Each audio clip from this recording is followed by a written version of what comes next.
இது 2018ஆம் ஆண்டு கேட்கப்பட்ட கேள்வி. இயற்பெயர் கண்டறிக. பாரதியார், பாரதிதாசன், சுரதா, வாணிதாசன். என்னென்ன கொடுத்துருக்காங்க?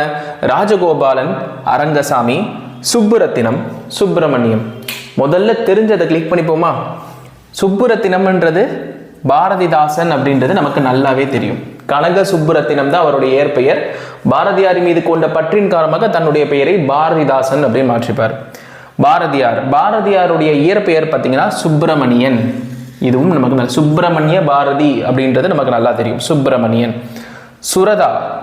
சுரதா அவருடைய இயற்பெயர் என்னன்னு பார்த்தீங்கன்னா ராஜகோபாலன். சுரதாவினுடைய இயற்பெயர் ராஜகோபாலன். அதாவது சுப்புரத்தினதாசன் அவருடைய பெயரை எப்படி மாத்திப்பாருன்னா, அவர் இயற்பெயர் ராஜகோபாலன் தான். பாரதிதாசன் மீது கொண்ட பற்றின் காரணமாக சுப்புரத்தினதாசன் மாத்திப்பாரு. அதுதான் நாளடைவில் சுரதாவா சுருங்கி மாறிடும். வாணிதாசனுடைய இயற்பெயர் பார்த்தீங்கன்னா அரங்கசாமி. இவருக்கு எத்திராஜுலு அப்படின்ற பெயரும் இருக்கு, பட் இவர் அரங்கசாமி அப்படின்ற இயற்பெயரை கொண்டவர்.